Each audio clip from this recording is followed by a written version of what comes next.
Hi guys, James at Rampant Lion Reviews again for you today with another beer review. For this one we have a little bit of a special review. This is going to be my Nationaldags Ölprovning 2021, or for the English speakers amongst you, my Swedish National Day review for 2021. So since it's a special day here in Sweden, I thought where better to go than one of my favourite Swedish breweries. This brewery has featured on the channel many times before. I've had some awesome beers from these guys over the years, and the one that we're having a taste of today is a kind of beastly version of a style that I know these guys do very well. So fingers crossed it's another good beer. Hopefully it makes for an interesting review, and I hope that you guys enjoy my take on this one. And of course, a very happy National Day to all of you watching here in Sweden. So yeah, for this review then, we are going to head up towards Gothenburg once again. Göteborg, as you would say in Swedish, the Swedish craft beer capital up there on the west coast. Got to get that Gothenburg catchphrase in when we're reviewing the Gothenburg beers, because it is just channel tradition these days. And for this one, we're going to head a little bit out to the east of the city to Landvetter, which happens to be home to one of my favourite breweries, Brewery,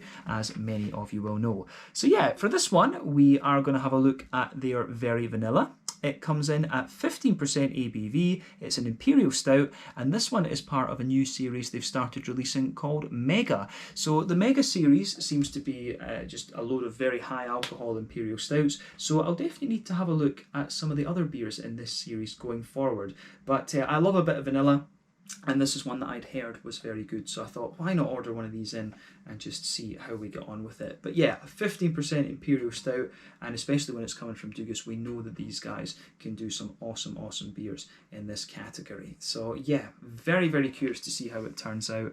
And I think we should crack on with this one then, because I can feel the cravings coming for this beer.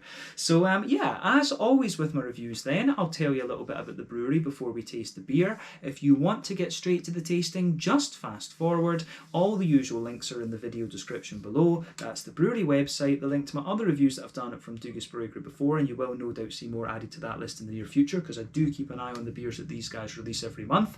But there's all the usual social media down there. If you want to see more reviews, do please consider subscribing to the channel. The whole channel, of course, has a geography-based tagging system, so you can go into the homepage and search for beer based on country, city, state, county, province, prefecture, whatever it is you happen to be interested in. Do check out the playlists of beers from different countries. There is one there for all the Swedish beers that I've reviewed for you. That's constantly being added to.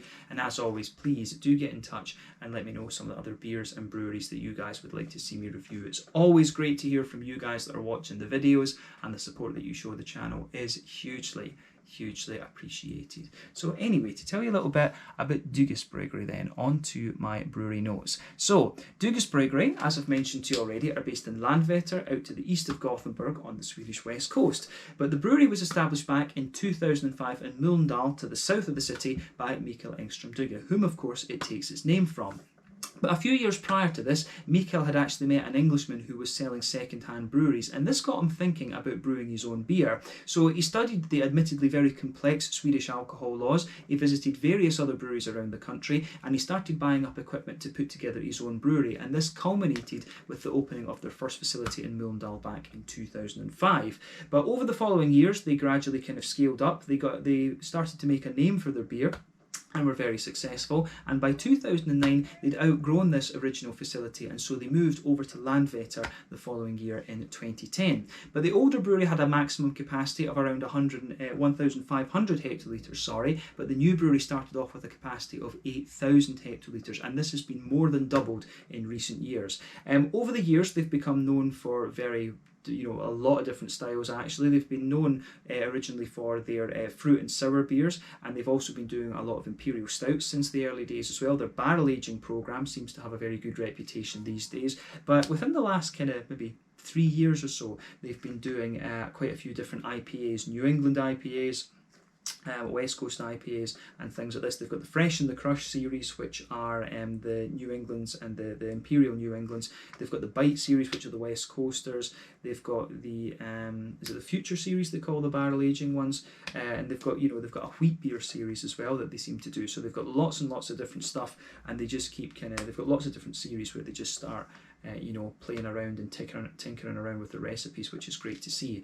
But these guys are a very, very well respected brewery here in Sweden these days. They do some awesome beers. Probably the two classic ones I would pick out from this brewery for you to try would be the Tropic Thunder, which was one of the first properly sour beers here in Sweden. From what I gather, that was brewed in collaboration with Stillwater Artisanal. That one is a little bit of a classic. I might do another review of that one in Swedish at some point. And also the Egypt, or the Big Egypt. If you come across either of those are probably the two kind of cult classic imperial stouts from these guys. Another interesting thing to note about this brewery is that they're one of the co-owners of the two Brewers beer bars in Gothenburg. They are co-owned alongside Electric Nurse, who are owned by Mikael's daughter and her husband, Ida and John, I want to say the names are, and All In Brewing are also involved in those as well, and they brew a number of their beers at Dugas Brewery, from what I understand. A number of the Omnipollo Imperial Stouts were brewed at Dugas Brewery as well. I'm not sure if they still are, but yeah, a number of them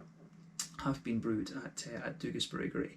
But yeah, that's all I can really tell you about these guys for the moment. If you want to learn more about them, you can check out the brewery website. You can follow them on Facebook and Instagram to keep up to date with all the latest goings on. And you can, of course, check out the Rate Beer, Untappd and Beer Advocate pages to learn more about all the different beers that these guys have done. But like I say, Dugas Brewery are one of my favourite Swedish breweries and definitely worth checking out if you come across some of their beers.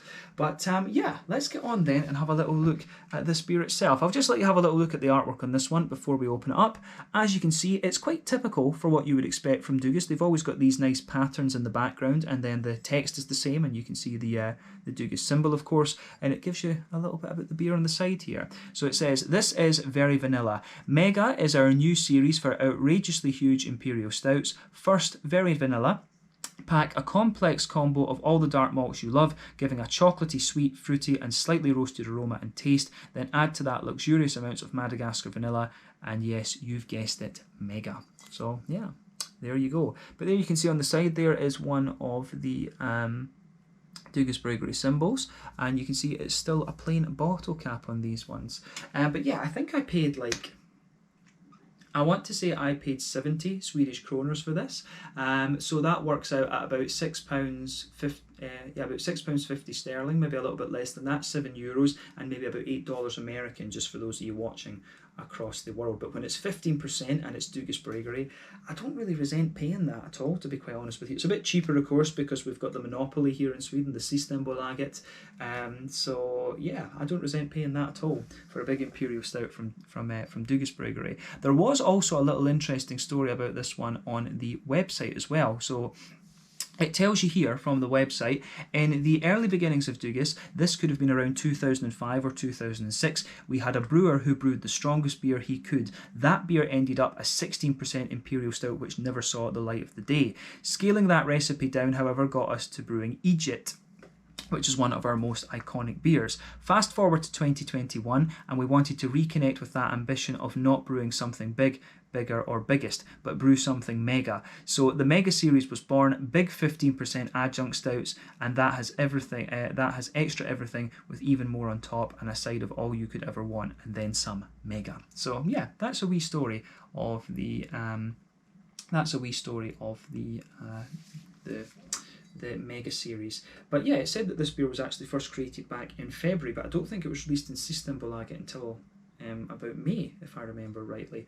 So yeah, I saw someone buying this actually when I was in the shop, and I thought, oh, why did I not know about that? So I went away and ordered one. So yeah, 330ml bottle. This one, as I said, 15% imperial stout with a shitload of vanilla in it, basically. So let's get it out and we'll get on with the tasting. I think this is a good way to celebrate Swedish National Day. Probably the only more Swedish thing you could do would be to light a big fire and drink a licorice stout. That's probably the only way you could do it, but I don't know if there was a licorice one. Actually, I don't know if there is a licorice mega yet, but if there is, I will make sure to have a look at that, because Sweden has really gotten me into licorice, and of course kebab pizza as well over the years. But yeah, certainly looks very nice. No sediment on the bottom of the bottle there. Let me just line it up again so it looks pretty for the video and so that my OCD is happy. And there we go. So as you can see with this one, and as you would expect from a a big Imperial Stout. This one has poured a lovely dark ebony rosewood colour, and I'll tell you something, you can feel the weight of this beer in the glass when you're holding it. That is mental. But before the head disappears, you can see that there's just under a quarter of head.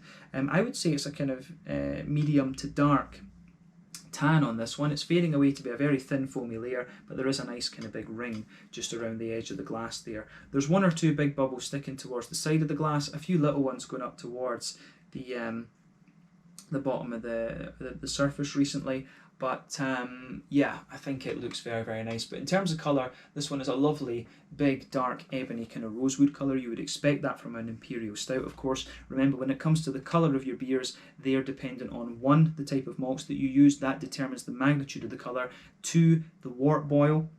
The longer you boil the wort, the more the sugars caramelise, thus you get a darker colour of beer. A big 15% stout like this is probably going to have like a 5-hour wort boil or something like this, so lots of highly caramelised sugars in there. Adjuncts and barrel aging will of course play a role in that as well, but those don't tend to affect Imperial Stouts in the same way as they would like you know, a sour beer or something like this. The adjuncts don't tend to change the colours of Imperial Stouts all that much, unless it's like, you know, cherries or grapes or something like that, where the dye kind of makes them look a little bit more purple and things. But yeah, nothing surprising about this beer in terms of its appearance when you consider what style it is, but I think it's about time that we had a look at the aroma of this one, because I got a few whiffs opening up the bottle and it was lovely. So let's take a look at that more closely. That beer is absolutely ridiculous. Yeah, that beer smells absolutely awesome. Straight away with this one, you can smell the vanilla out of it, but it's got such a big brown sugary, it's got such a big kind of brown sugary aroma coming out of it, which is just absolutely lovely. I really, really like how all of that goes together. It's a beautiful smelling beer. Compared to the other dubious stouts that we've had before, it's not a surprise, but you know, you always enjoy the aromas out of these beers. So let's just try and break this down for you a little bit more and see how we go. So yeah, straight away with this one then, as I say, you get a big oily vanilla character coming out of this one. Underneath though, you can smell a little bit of a toasty black malt or a bit of brown sugar, but that's really kind of drowned out by the big chocolatey notes that you've got in this one. This whole beer is just extremely oily and extremely thick, and it's lovely. It is absolutely lovely. I'm looking forward to the taste of this. You don't know how much restraint it takes to do the aroma first before we taste the beer sometimes. But yeah, lovely big chocolatey notes out of this one. It's got a good blend. It leans a little bit more towards the milky chocolate side of things, you know, a 30-40% cocoa sort of stout, but you know, when it's got that big Madagascar vanilla hit, that is completely understandable. So yeah, you can get a little bit of the darker, heavier cocoa chocolate in there, you know, a 60-70% cocoa chocolate. That comes out a little bit more towards the back of the nose, but then you get the milkier chocolates further forward. The vanilla, of course, mixes in with that. There's some woody and nutty undertones in there, but there's a lot of a big treacly molasses note coming out of this one. It's not too dark a brown sugar. It actually leans towards a big kind of oily and quite sweet caramel in a lot of ways. So yeah, the how do you say, the big brown sugary notes out of this are just absolutely lovely. But yeah, there's definitely a nice little, there is a little hint of breadiness in there, a little bit of a kind of brown bready note. That takes a little bit of time to come out, but you'll get a few woody and kind of grainy bread crusty notes out of this beer as well. But otherwise, it's actually quite straight shooting. Some nutty notes in there, a bit of woodiness, a lot of vanilla, big chocolate, big brown sugars, and yeah, it's kind of everything you'd want from an Imperial Stout in that manner of speaking. But yeah, on the hoppy side of things then, this beer, it's got a lovely little touch of earthiness to it, but not too much. You can get little remnants of a kind of floral aromatic character out of it, and a bit of a kind of lighter, sort of grassy thing in there. It's got a little bit of a kind of citrusy, zesty quality to it as well, which I can really appreciate. So yeah, the way that everything kind of pieces together in this one is really nice. So yeah, the green component of the beer is quite soft and quite smooth, and you know, obviously big Imperial Stouts like this are not the most hop forward beers, and if this one's been sitting a few months, it will gradually the hoppy characters will start to drop out of this. But let's look at the fruity side of things then. The other thing I'd say about this beer is it has a little bit of that kind of Kladkake brownie, chocolate brownie kind of element to it, and you can smell the fruits just kind of sitting on top of that. So you get a wee hint of a raisiny note out of this one, but for me, it's a bit more of a kind of juicy plum. There's a bit of a plum in there, but a lot of kind of big figgy and blackcurranty elements for me. The fruity notes in this are big and oily, but they're not the sharpest. They're definitely not the kind of sharpest ones I've come across. They do come across as leaning a bit more towards the figgy, blackcurranty side of things, but of course you do get wee bits of blackberry, wee bits of raisin, and you know, there is a good bit of a juicy plum in there at the back, I would say. You do get that mixing in with that kind of cakey, that sort of chocolate cakey brownie sort of thing that is coming out of this beer.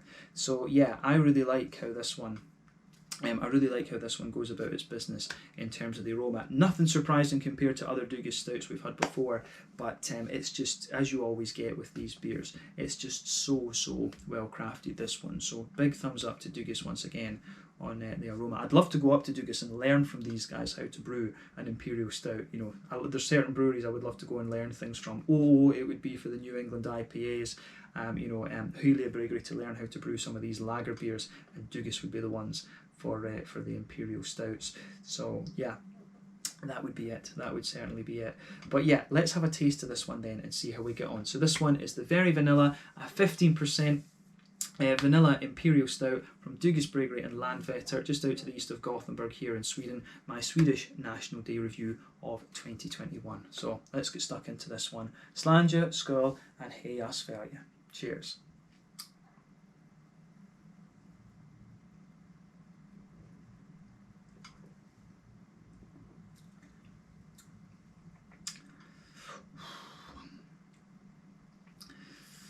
That beer is very nice. I tell you something, it gives you a good little bit of an alcohol warmth to it. You can feel the alcohol right down here. Yeah, this one is a bit of a monster, let's just say that.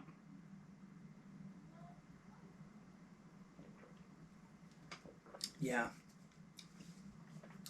it's a beautiful beer, this one.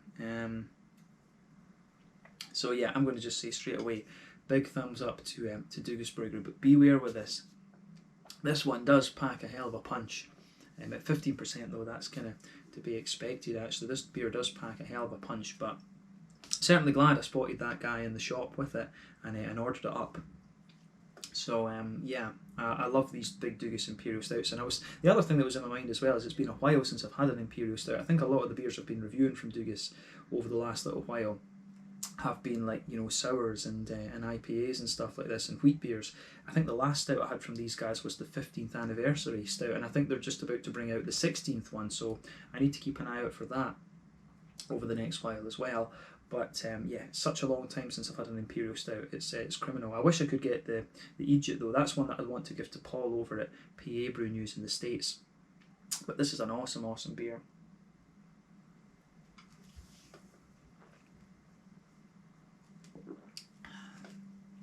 Let's try and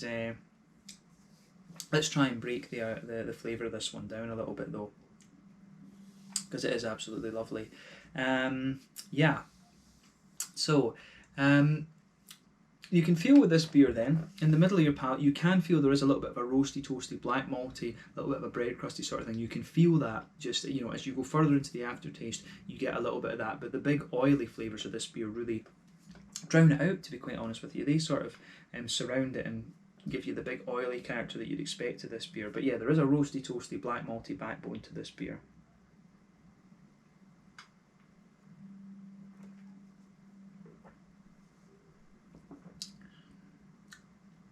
So yeah, that roasty, toasty, black malty backbone to this one is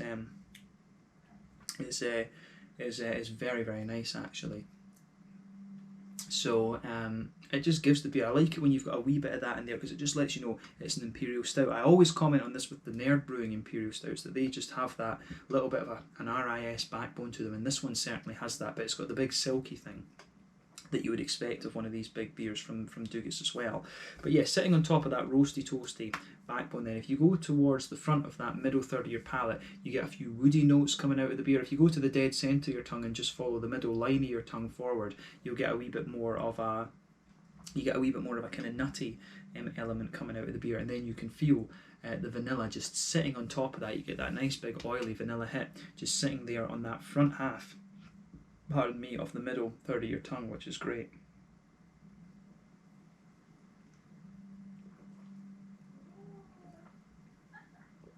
So yeah, I really like how that goes together in this one. This beer's got a lot of depth to it in a sense, but the vanilla does just linger there enough to let you know, yeah, this is a vanilla stout. So I can really appreciate that about this beer. But for me, yeah, the chocolate kind of sits on top of that. So on top of that, as I say, you've got the roasty toasty backbone to it, then you've got the wood, got the nutty qualities in there as well, and then the vanilla just sits on top of that. And on top of the vanilla and going into the back half of that middle third of your palate, that's where you get the nice kind of silky chocolate in there. So the back half of that middle third of your palate, you get a nice 80, sort of 80% cocoa chocolatey note coming out of this one. So I really like how that side of things goes together. But then as you move further forward into the middle, into the front half of that middle third of your tongue, the chocolate becomes distinctly more milky, like a sort of 30-40% cocoa chocolate. And if you've got that big vanilla layer sitting underneath that, that kind of makes sense, to be honest with you. So yeah, in a lot of ways this beer is quite straight shooting. It doesn't have anything that's really mad and crazy and out there, but it's just so well crafted actually. It really is very well crafted, and you can feel in the mouthfeel of this one, this is a very long boil Imperial Stout. So again, I'm really not surprised with this beer in the slightest.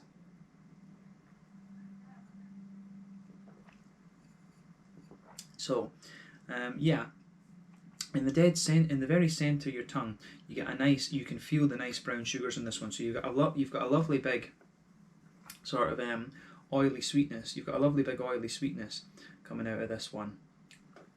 So you have lovely big oily sweetness in the middle of the palate, and as you move further out from that, you get a little bit of a kind of caramelly thing. You do the brown sugars aren't quite as thick as they come across in the aroma, actually, I would say that, but you get a nice kind of sweet caramel in the middle of your palate. As you move further out from that, it's unusual because it actually starts to feel a little bit more treacly and molasses like further out from the kind of epicenter of the palate, if you like. And then beyond that, you can feel the sort of, it's almost like you've got a crater and then you've got sweet caramel inside. As you move further out, it sort of builds up a little bit, it thickens up, you get the treacle. Then as you move out towards the extremities of the palate, it goes back to caramel, and you start to get a few kind of biscuity things coming out of it as well. So I really like how that side of this beer goes about its business too. The brown sugary elements in the middle of the palate here are quite interesting, but they start to get sweeter and more kind of toasty and biscuity like the further you go into the aftertaste. So that's another interesting point to take away from this particular beer.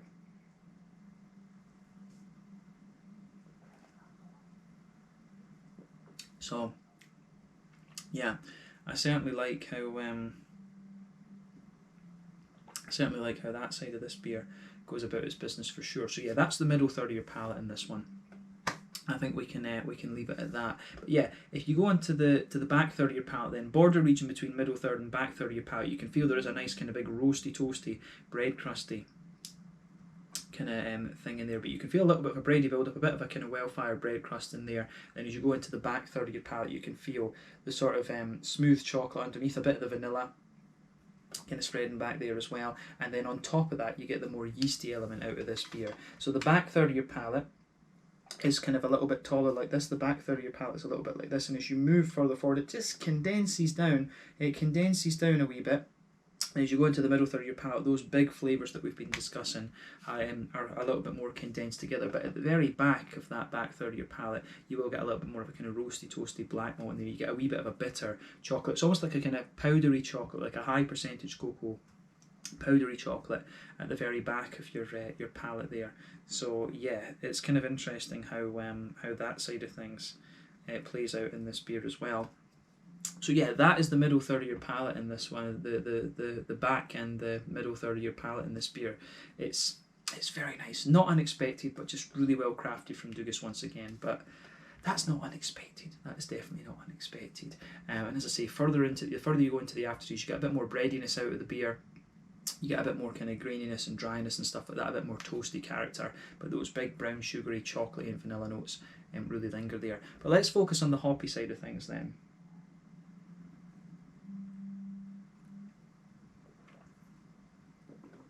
But yeah, in the back corners of the palate, you've got a nice little bit of earthiness in this one. As you go further forward, it's quite a bitter earthiness actually. It's quite a bitter earthiness.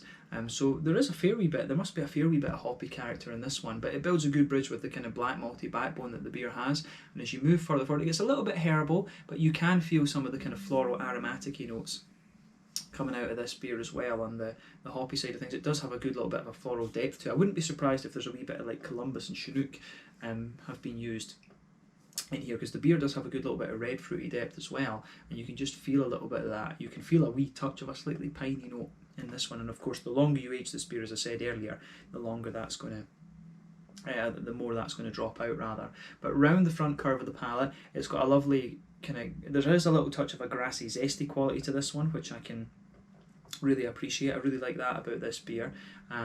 So yeah, there is a wee touch of zestiness kind of lingering there too. But let's focus on that front third of your palate where you get those nice juicy fruity esters. So border region between front third and middle third of your palate, you get a bit of a bready build up again. It feels a little bit sort of cakey, like a brownie or a Kladkirke or something like this. You can feel that in there. There's a bit of a toasty bittery element to it. Then the base of that front third of your palate, it's got a nice smooth, it's like a sort of smooth layer of a mix of chocolate and caramel. That's forming the backbone of that front third of your palate. And it does get a wee bit more bitter the further you go into the aftertaste. Sitting on top of that, of course, that's where you get that nice oily bubble where those juicy fruity esters roll their way out of the beer.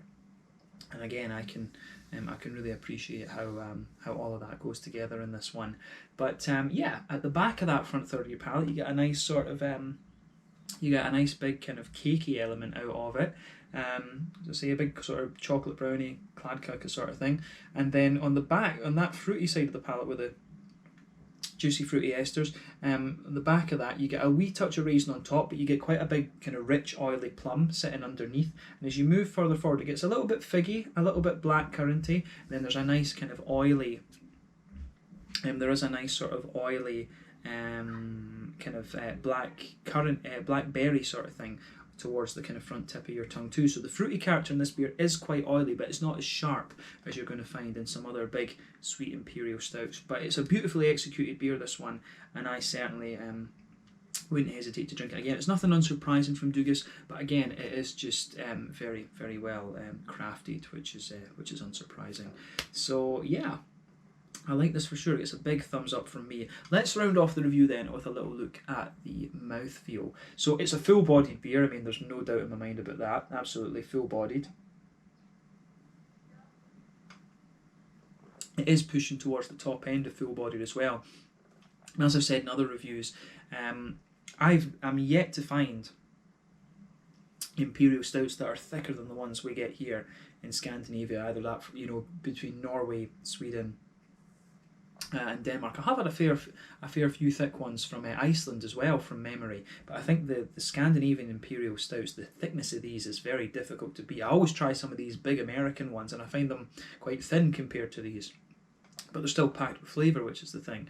But yeah, this is a big full-bodied imperial stout, this one, and I think it's maybe one of the heaviest ones I've come across from Dugas as well, which is quite a statement to make. But I'm sure they will have other ones that come out in this series later that pack a fair punch too. If they do a cinnamon one, I'll need to try that, of course, and a licorice one, because those are very, very Swedish.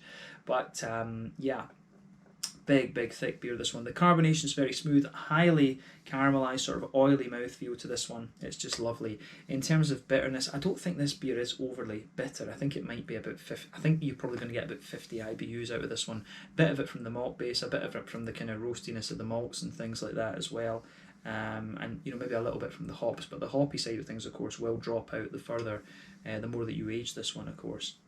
But malt base in this one, as I say, a bit of roastiness underneath, but a big oily character that does develop. It's got a bit of toastiness to it, of course, but it does develop into a big kind of oily sweetness later on. The fruity side of the beer's got a bit of cakiness back in it, and it's got a big oily, juicy, fruity character as well. So yeah, I really like how this beer goes about its business. So it gets a big thumbs up from me, and I think this was a very nice beer to review for the Swedish National Day of 2021. So yeah, we can leave it at that for this review. This one has been really interesting. The very vanilla, a 15% imperial stout with vanilla added into the brew from Dugas Bryggeri. one of the more established breweries here in Sweden, my Swedish National Day review of 2021. Try this beer if you get the chance, and I will be seeing what other ones they've got available from the Mega Series too. But yeah, thank you again for watching my reviews. Until the next time, please like, subscribe, share, all the usual YouTube stuff. Let me know your own thoughts on this beer in the comment section below. Let me know what your favourite beers are from Douglas Brewery. We will no doubt return to these guys at some point soon. Make sure you check out my channel message video, which I'll publish tomorrow as well.